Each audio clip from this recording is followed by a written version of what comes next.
trying to wake me up in the morning, that kind of stuff. Yeah, like maybe little nuances that, little bits and pieces that you remember. You got any special little funny stories or anything unusual? They were all funny with Doris and me. Like what was rough about raising him? I'm sure he gave you lip, right? Well, what I remember is that when Auntie Asdghig's mother came to live with us for a few days, we had an addition put on the house. No, go on. You say it. We had an addition put on the house, and what used to be the back of the house was now part of the house.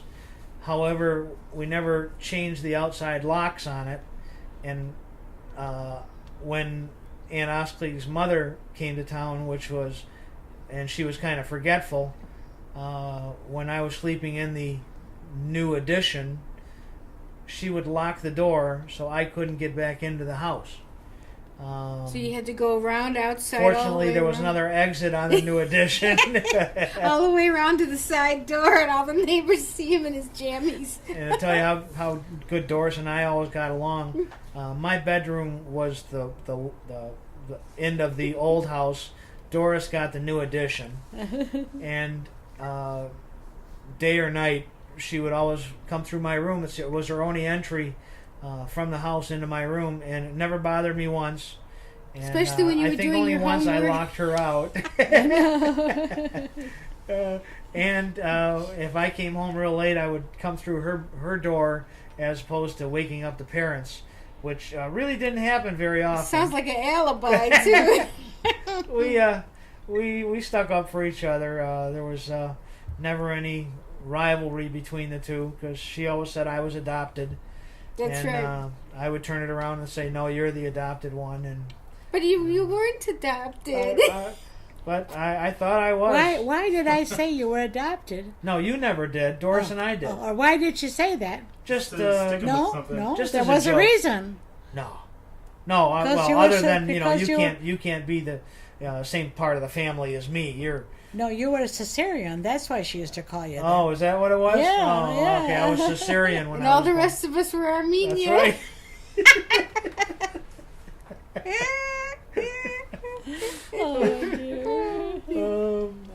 We laid that one on Dad at a Thanksgiving dinner, and as prim and proper as he was, the napkin came up and food came out of his mouth. It was. He just didn't was see it coming. We got him really good on that. One year, what was it? It was mine and Daddy's 40th wedding anniversary. Doris, we were having a party at Here. In our backyard. No. Yes, in this house, but it was their house. Ray and Jean It was lived Ray here. and Jean's Right. house, and Danny. That's another story. Danny was about 2 years old. Right, you were just and a little because guy. he was little, they had brought him to my house, to our house, until we came to the party. So we're at home, and we're just waiting to get dressed to come here. And then we came here, and poor Danny looks all over everything, looks so different and everything. And then he sat on the corner of the patio. It wasn't like this then, it was lower. Just a And I have a picture of that, him sitting there so dejected. Like, what's going on? He had nothing to do. He was just like overwhelmed, like, who are all these people? Everybody in my was house? busy around him. Then another time, Danny had gotten sick. He was in the hospital. And was that from this house? Yes. Okay. He was in Beaumont. Beaumont Hospital. Right after church, Daddy and I went and bought a toy for him. I don't know what it was now. We took it to him. He was maybe 2.5 years old when he It was was a high sick. fever or something. Yeah.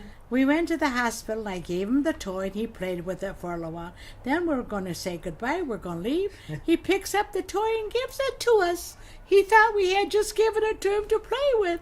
We said, "No, Danny, that's yours." Then he just took it and hugged it some more. The poor kid. He was feeling so sick and lousy.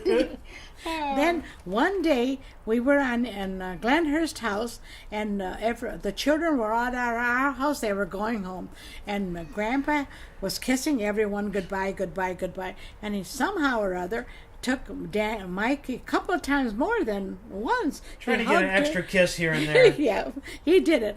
To Danny, Mikey turned around and said, "Grandpa, wait." I get my coat on, then you say goodbye. Poor kid was tired of getting hugged all the time. Grandpa had a very scruffy beard, and as much as you guys loved him, you hated him for his cheek to touch you guys. It was very rough, like sandpaper. So that's what Mike was saying was, wait till I get my coat on. When I'm on my way out, I'll give you your kiss. That was cute. Yeah, we have something. Then when Debbie was little, I had company from California, and me showing off that I have a little 2-year-old granddaughter gave her the box of candy to pass around. So what did she do? She dropped the whole thing on the floor, and she was so embarrassed. We said, no, Debbie, that's something you couldn't help. That was all right.